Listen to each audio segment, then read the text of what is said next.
when people are like, I'm going in with 100% glycerin or beef tallow. Don't get me started. No, I want to get you started on the beef tallow. Oh my God. Okay, so here's my beef with beef tallow. People say, oh, it's very similar to sebum and its fatty acid concentration, so therefore it shouldn't break people out.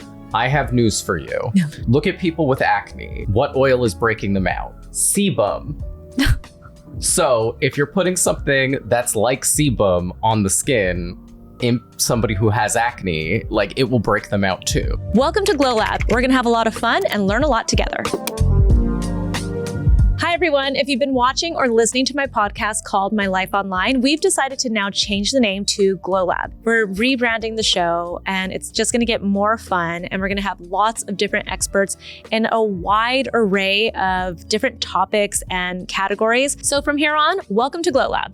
Today's guest happens to be a dear friend of mine, but he's also someone that I love watching on social media when it comes to skincare education. His name is Dr. ANGELO LANDRISCINA. He's a board-certified dermatologist, and he's also known as ANGELO on social media. And I just love watching what he posts because he makes skincare education so much fun. So today's topic is all about skincare myths. What's true, what's false, some of his pet peeves when it comes to skincare, and you'll see exactly why I love watching him if you haven't watched him already. ANGELO. Huh? I'm so excited. Wait, first we have to tell everybody, we've known each other for a while now, right? Yeah, at least 5 years, maybe more. Yeah, something like that. And then you became my very first client when I started Glowlab Collective. Yeah, no, it was that, to this day, is still amazing to me because I knew you were thinking about it and I was just like, let's do it. And then, yeah, I got to be baby number one client. Yeah, I know. I love it. All right, so today we're going to be doing a little bit of skincare myth busting.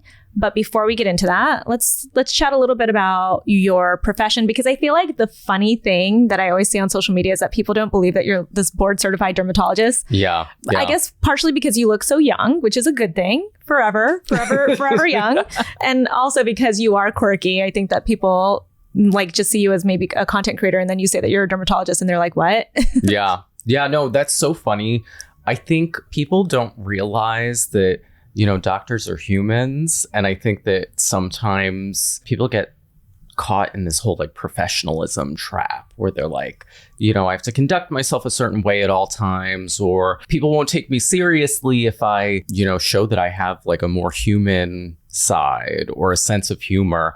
And I think for me, maybe my superpower has been meeting people where they're at. Mm-hmm. I think the messages that I'm trying to put out there stick so much easier if they're, you know, served with a side of humor. It's funny because I think being a kid of the 90s and growing up watching like Bill Nye the Science Guy like so shaped me, because I was like, I loved learning about science, but like you had to make it fun.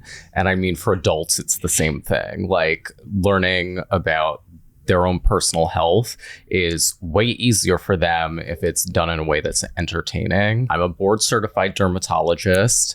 I practice mostly cosmetic dermatology nowadays, but also still help people with chronic conditions like acne and rosacea. And I have special research focus in social media as it plays a role in dermatologic health, and also LGBTQ plus focused dermatology. So I do research about that on the side. I love it. That makes it, I mean, so well-rounded. And then we get to experience all of your knowledge on social media. Yeah.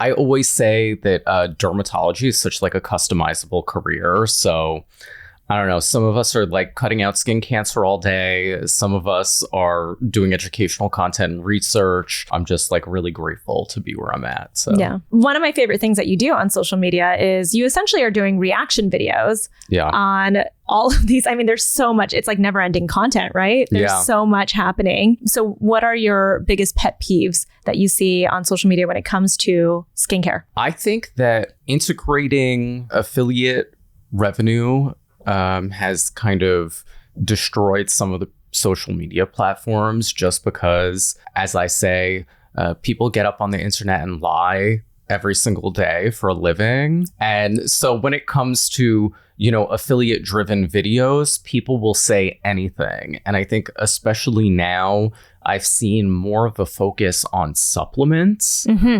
So supplements for acne, supplements for overall skin health, etc. Supplements can be dangerous. I think people don't realize that. Supplements are not regulated in the same way as drugs.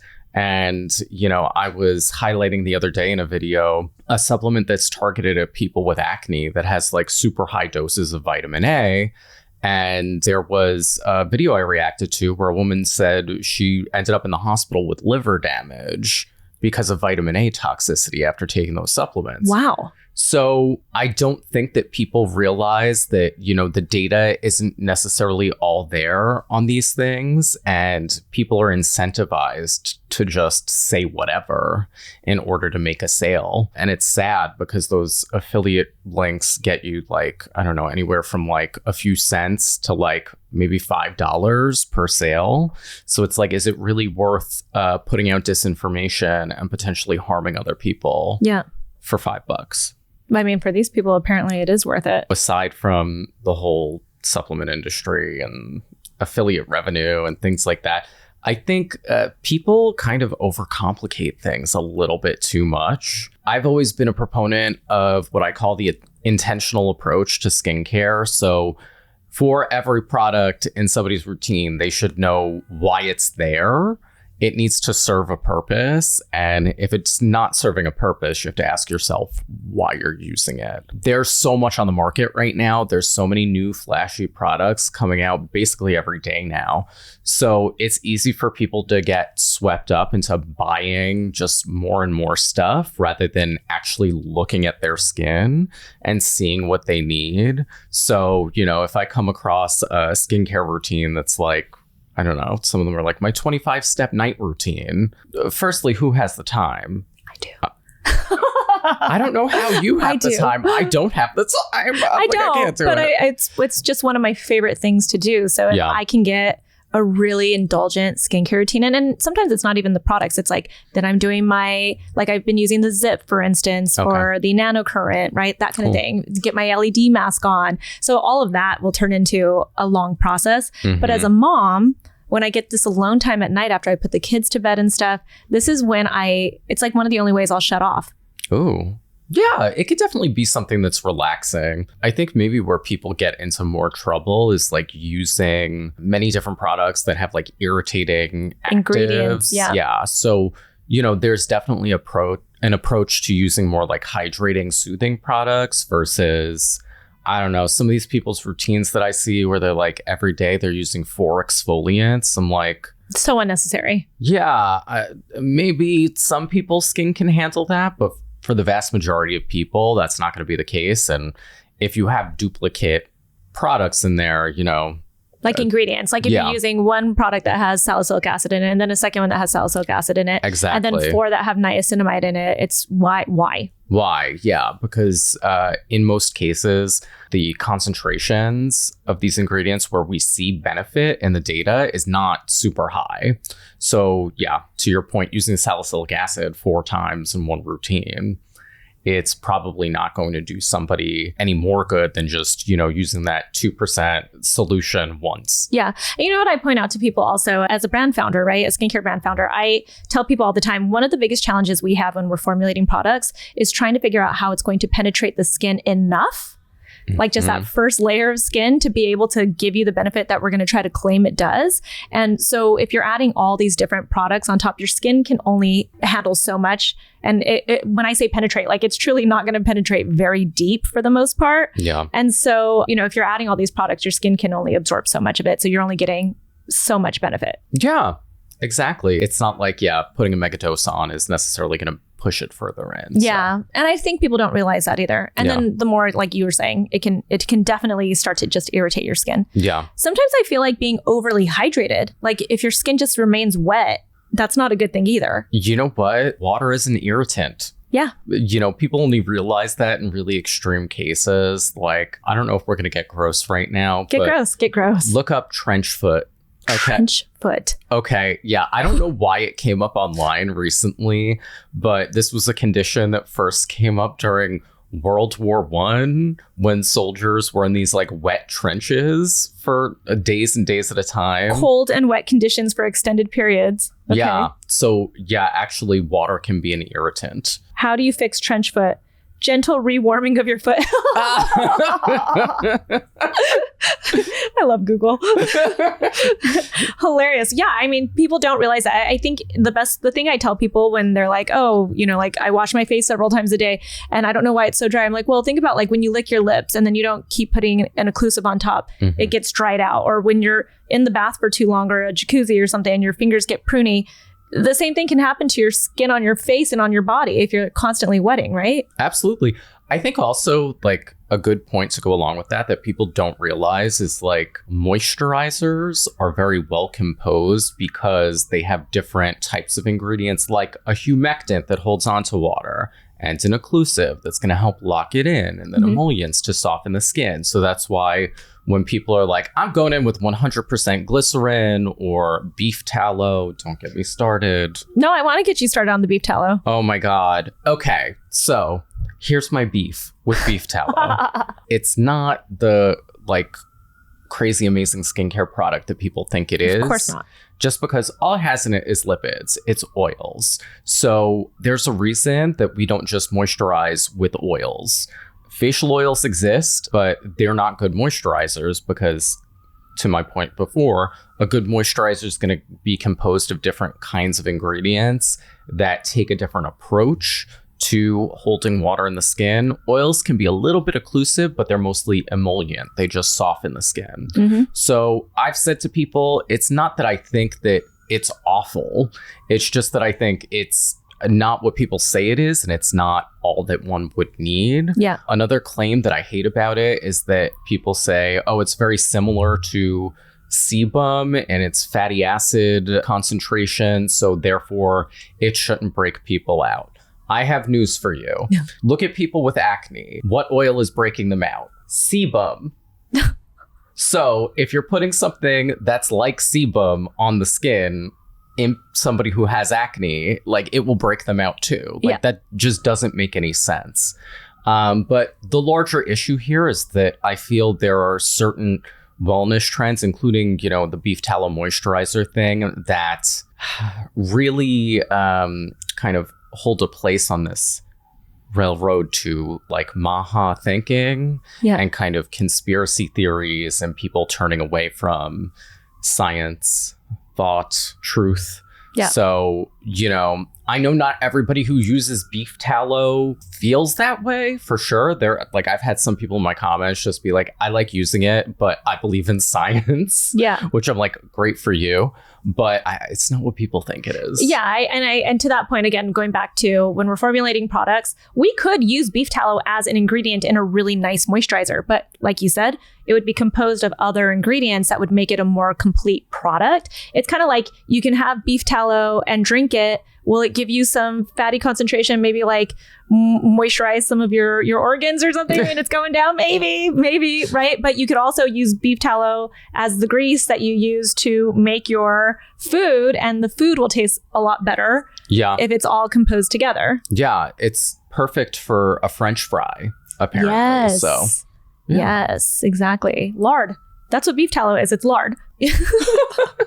Throwing lard on the face. Okay, we're talking about the things you don't like and some of your pet peeves on social media when it comes to skincare. But what is maybe something that you will die on a hill for this and people don't maybe agree, or maybe you'll get, you'll be called out for this, but this is like a take that you have on skincare that people don't is like. An unpopular opinion. I love a good pore strip. I think that people have demonized them for so long just because they don't have a good understanding of what they are. Yep. The ones that I particularly like are from Biore. I think until recently the OG. The OG. They've had a patent on the technology, I think, until the last few years. So maybe somebody's copying them now, on the actual technology that's in the pore strip. So when you wet it, it polarizes and it actually attracts the pore contents, as opposed to some other methods. Like, those old peel off masks that are just like acting like an adhesive and can be a little bit more damaging to the skin. Or like people using egg yolk or like egg whites or something like that to put on the skin, and then it dries and then they feel like it's pulling things out, but it's not the same. It's not the same at all. I think people just don't really understand them. I don't think that they're like really the be all end all of having like nice refined pores, but I do think that they can be helpful, especially if somebody's like at the beginning of their skincare journey and they want a quick fix that's gonna, improve the appearance of their pores quickly. Yeah, like I think that they're great. Like I still use them. I see men all the time that I'm like, you could benefit from a pore strip. Oh, yeah. Like men that have those big clogged pores and you can see the blackheads, and you're just like, if you just did a little something with it, clean those pores out a little bit, you'd be on a good track. They're also really satisfying to do. Yeah. How often should someone use them? I wouldn't really do it more than like twice a month, maybe like up to once a week. People should be mindful of how they use them. Like there are instructions on the package for a reason. You're not supposed to just like yank them off. Yes. Be gentle. If like at any point you're feeling resistance, you could wet underneath the strip and it makes it a little bit easier to take it off. Always follow package instructions. I think people should be golden. Perfect. Okay. What is a Holy Grail skincare product for you right now? Ooh, Holy Grails. I don't know. I've been turning back to some of the classics. So I don't know. I test a lot of products. I'm sure you do too. Like it's just part of the job of being on social. But recently I've been kind of like doing a little reset with my skin. And so during the day, it's good old SkinCeutical CE Ferulic. Wait, you know what? I just added CE Ferulic back into my routine just because I was like, one, it got sent to me in a PR mailer. So that's always an easy way to suddenly like add it back in. But I was just kind of like, I hadn't used it for so long and I just wanted to remember what it's like. And it is a classic. Yeah. And for good reason. And then in the evenings, I've been doing my tretinoin lotion. My favorite for me is a type called Altrino. So it's like one of the fancy versions of tretinoin. People by no means need to use one of the fancy name brands because you could get tretinoin for super cheap as a generic. But I just really like the formula. So I've just been trying to get back into what I know works for me rather than testing a million products. Okay, let's get into these myths, okay? Yeah. It's written here, Anna. Thanks to Anna, our producer. She wrote them kind of as true or false. So I'm going to be referring to my phone, all right? Ready? Yes. True or false? Oily skin doesn't need moisturizer. Oh my God, false. Absolutely false. So I think what people don't realize is that, oil isn't everything that you need for moisturization. It's exactly what we were talking about before. In a moisturizer, you don't just have oil. So having oily skin doesn't necessarily mean that you're going to have well-hydrated skin. And the moisturizer, as an occlusive, like people say this all the time to me. They're like, oh, I felt like the moisturizer didn't actually moisturize my skin. And what they don't realize is it's not necessarily hydrating your skin. It's locking all of that in, which beef tallow or an oil on its own doesn't do a good job of locking in that hydration. But when you have this nice composure of a moisturizer, it's meant to, like its purpose number one is to lock in the hydration. Exactly. And I think there are so many options on the market now for people who have oily skin. If they don't want to have something that's like too heavy, too greasy, too occlusive, there's plenty of options. Oh yeah. There's so many options that are light and feel really nice for people with oily skin. And you know what I find? People with oily skin, when I finally get them to use a moisturizer, one that's really nice for their skin, like not too heavy, they come back and they're like, my skin doesn't seem as oily anymore. Yeah. It's interesting. Sometimes, they're just feeling that oil, but really it's like, their skin's dehydrated. It doesn't feel comfortable for them. So, having that kind of added boost of hydration just like makes it feel better. Totally. Okay. True or false? Natural equals better? False. 100% false. I think there is, a trend toward this appeal to nature fallacy that people have been going to online recently. Even in small things like the fragrance that you find in products. I see so many brands say free of synthetic fragrances, when most of the issues that people have with fragrances and skincare are from natural fragrances. Yeah. Natural fragrances are more pro-inflammatory, pro-allergenic, and part of it is because nature actually wants to kill us. Think about it, like venomous snakes, poison ivy. I think it's definitely possible to have like good natural products for sure. I'm not saying that anything natural is bad, but at the same time, I think that's not really a criteria that I look at when I'm evaluating products. True or false? Expensive equals better. Absolutely not. False. Even though I do like some expensive products, I talk about this a lot. I think people really turn against me online when I say that I like certain expensive products. Like, I'm a big fan of La Mer, and people will like feel absolutely betrayed that I say that. But I think it's possible to get good, effective skincare at basically any price point. Totally. Something being more expensive doesn't necessarily mean that it's going to work better. So you could have something really effective that like doesn't cost that much money. On the flip side, just because something's expensive doesn't mean it's a waste of money. So yeah, I've actually, my content had to focus a little bit more on the prices of things because, as you may know, things get sent to us in PR all the time to evaluate. And usually I was just like talking about the things that I liked. And sometimes people were like, oh, do you know how much this costs? And I didn't. So now I'm trying to like really give people more of a mix. So, I may be wearing La Mer night cream, but during the day I'm using a sunscreen that's like less than $1 per ounce. True or false? You don't need sunscreen indoors.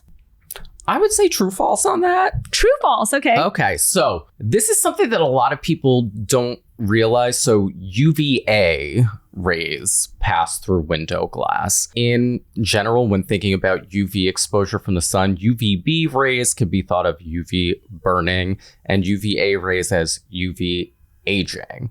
However, both contribute to skin cancer risk. More UVB than UVA. However, UVA, while it does make a smaller contribution to skin cancer risk, it also contributes to skin aging and can worsen certain things like pigmentary disorders. So if somebody's having trouble with dark spots, melasma, something like that, UVA could really affect that greatly too. In general, I tell people, they should think about wearing sunscreen indoors if they're getting direct sunlight through windows. So for me, when I'm in the clinic, for patient privacy, there's shades on all the windows so nobody could see in. So I'm not reapplying every 2 hours when I'm at work, right? Until I'm ready to go outside. Quite often people will ask me, do you really reapply like every 2 hours religiously? And it's like only if I have to. So a lot of days it's just I'm putting on sunscreen before I leave the house, and if it's the time of year where it's still light out when I leave, I'm putting it on again, and it's just those 2 times. I tell everybody I wear sunscreen every single day just because it's part of my routine, like brushing my teeth. Mm-hmm. And that's so I just don't forget to apply my sunscreen. Yeah. But so for me, it doesn't matter if I'm indoors or outdoors, but I also do deal with melasma and my self-diagnosed rosacea. So I just apply it because it just makes my life easier. Recently, one interesting thing that's come out is some data showing that, maybe we don't need to be as diligent about sun protection with like a lower UV index. And what I've been telling people who question me about that is, they were looking at skin cancer risk. With those studies, they were not looking at UV's effect on different skin conditions, especially pigmentary disorders or aging. So, for people who are worried about those things too, I think sticking with using sunscreen every single day, as long as it's daytime, is the perfect approach. Exactly. I mean, shoot, I spend so much time and money on this face. Like, not just my makeup and my skincare products, but the treatments I'm getting done, the procedures, all the things that everybody sees me talking about. It's like, why would I not just do the simplest thing and wear sunscreen every day? Period. Yeah. Like, I'm the same way. We're too pretty. We're too pretty. Okay. True or false? You can shrink pores. And it's kind of the same with the pores open and close. Okay. False on that. I think a lot of people have this misconception that pores react to changes in temperature, and they don't. One thing that I've said recently is that pores are not a sphincter. Oh. They're not, contracting. Contracting. So, there's no muscle around them. So, yeah, just like steaming the face is not going to open your pores. Using cold water is not going to close them down. Usually with skincare methods, what we're looking at is improving the appearance of them. So, pores will look more refined if we don't have blackheads, if we don't have sebaceous filaments, etc. In addition to that, there are some procedures where data has shown that it can improve the size of pores. I'm not like which treatments? Oh, so things like resurfacing lasers like CO2 or like radiofrequency microneedling. But I'm not completely sold there just because it's very difficult to have good methods to like actually measure the size of pores. Like we're not technically there yet. I have, counseled people about that in my practice, that some of those resurfacing measures may like improve the appearance of their pores, but I'm 100% sure that their pores will actually get smaller and tighter. No. Yeah. Acne is only a teenage problem. Hell no, that's false. Tell my back that. So yeah, up to 30% of women in their 30s will still have acne. So I think that's, a statistic that I always go back to. It's way more prevalent than people think. And people can develop acne in adulthood, even if they didn't have it as an adolescent. That's me. It's definitely not just a teenage problem. And that's why there's still so much interest and study going on into, how to completely crack the code of how to treat it. You know how people say like, oh, I don't like using that ingredient or that product because it clogs my pores. What do you think about that? You know what? Ingredients and different skincare products can definitely clog pores. However, I think it's difficult for people to make like an across the board assumption about a particular ingredient and like avoiding it at all costs. I recently saw there's been a new popularity around putting in products into these ingredient checkers and them like red flagging certain ingredients for being like acne causing. I hate these kinds of checkers. Any ingredient checker like this, like for natural, or is it good for you? Is it pore clogging? So annoying. They're all full of shit. Whether or not something is going to clog someone's pores depends on not just the ingredients, but the overall formula and also that person's skin. Mm-hmm. So, you know what? I always say to my patients, you're the expert in your own skin. If your personal experience is telling you, I don't know, anytime that you use squalane, you break out, fine. Like, there's plenty of other products out there, but I don't think that people should be avoiding stuff just based on an ingredient list. Yeah. Agreed. True or false? You don't need to wear SPF if you have makeup on, or if your makeup has it in it. That's sorry. Okay, false. Or both if you have makeup on. Well, okay, so false. If you just have straight up makeup on, that will not be acting as sunscreen. Makeup reflects visible light. That's why we see it as opaque on the skin. It does not necessarily filter or reflect UV. You may see that some foundations and such have an SPF rating on them. I would not trust that. I'm not saying that it's false marketing. All that I'm saying is every product that gets an SPF rating is tested at 2 milligrams per square centimeter amount on somebody's actual skin. I have done this experiment online, as other people have, of putting that much foundation on to actually cover your face to where it would protect at that SPF level. Exactly. So in order to put enough to get that SPF listed on the label, you will look like the peanut butter baby. Like, it is crazy the amount of foundation you need. Nobody's wearing that much makeup. Nobody. And also recently I've seen there's like, a blush with SPF or a concealer with SPF. Like, I don't depend on that. Not depend. I do love the concept of all my makeup products because like it's just that added, when you're putting on makeup, sometimes I worry that I'm just wiping my SPF off. So if I'm putting makeup that has SPF in it, it makes me feel like kind of like extra protection. Yeah. It's like throwing on a like a little condom on top, just even though I'm on birth control. Wait, oh my God. Yeah, two forms of birth control. Love that. Exactly.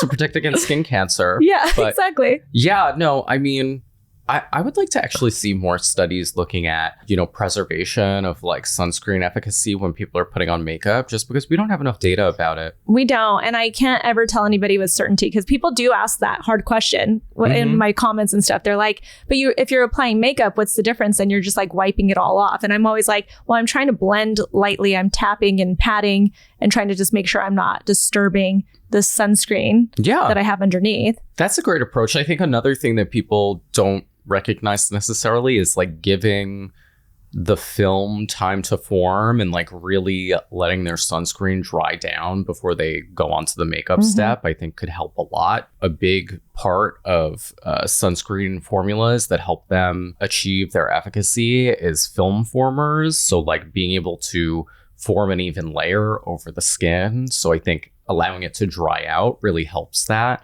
versus like immediately going in with like foundation or something and then potentially getting patchy coverage with the UV filters. Yeah. Ooh, this is a good one. True or false? Facial exercises can prevent wrinkles and sagging skin. Oh, false. Oh, I kind of wanted you to say that this was true because I was going to try it. Oh, really? Well, I'm just at that point in my life where I'll try anything. Well, to keep the face from falling. Yeah.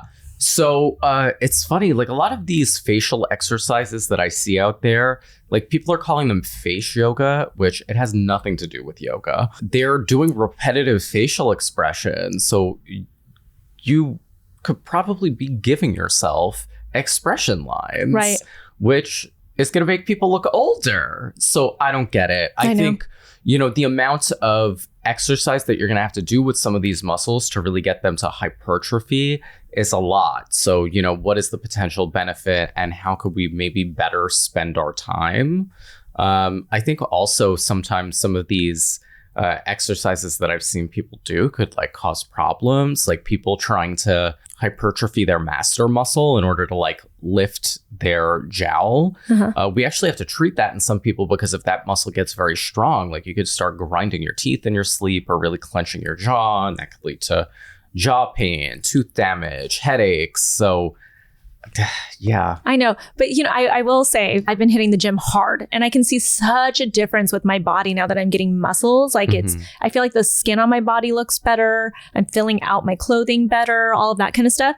And I was talking to my personal trainer about this, and obviously she's got like an incredible body. She just turned 50 and we both were talking about how we wish we could do the same thing for our face. Like why can't we can build muscle on our bodies and look better, but then we can't build muscle on our face to look better. Like there's got to be something. And instead, we're using like neurotoxins and atrophying our muscles in our face. So what's, what I'm saying? Like, it's just I understand. Yeah. There's some facial devices that work kind of on that principle. So like microcurrent? Yeah, microcurrent, like the Halo or Zip. I've been using Zip. Yeah. So yeah, those are basically doing a similar thing without having people make those facial expressions that could cause expression lines. There was an interesting study that came out like, I think it was a year or two ago, that showed that people who do like weightlifting and weight bearing exercise actually have a younger appearance, like after they've been randomized to do that. So I don't know about you, but do I look younger now that I've been working out? I mean, you always look young to me. Thank you. Good answer. Yeah. No, recently I've been hitting the gym a lot more too, and I feel like I see a difference in my face. Probably just that I lost weight, but same. But we'll go with that. Yeah, I'll take it. Okay, last one. Popping pimples helps them heal faster. I would say that's false. I mean, I think in some cases there needs to be a little release. Those juicy ones where it's like white at the very tip, and it's just you could just see if you touched it, it would just pop, right? Yeah. But in general, I don't think that people should be trying to pop their pimples at home, especially people. If you have a Comedone extractor in your house, throw it out. The metal thing. Yeah. So those are those little metal tools that estheticians sometimes will use to do extractions. In untrained hands, they can cause a lot of damage. So it's like, I don't want to see anybody doing that at home. But yeah, in general, it's better to not pop pimples if we can, just because we could traumatize the skin. We could cause more inflammation, potentially lead to like more dark spots, potentially more scarring, like permanent scarring. Yeah. The worst thing is getting the pockmarks. You can never it's like so hard to get rid of the pockmarks. Yeah. It actually takes like procedures to get rid of them. There's some promise for certain retinoids kind of helping a little bit with those depressed acne scars, specifically adapalene 0.3%. So that's the prescription strength of Differin. A lot of people end up having to go for like resurfacing lasers, microneedling, things like that to really fully get rid of it. Well, Angelo, this was so much fun. I could talk to Angelo for hours and hours. We do sometimes. We do. We'll just get dinner. But it is so fun to have you on the podcast. Thank you for everything that you do for all of us online with your education. Thanks for having me. And by the way, tell everybody about the shirt you're wearing.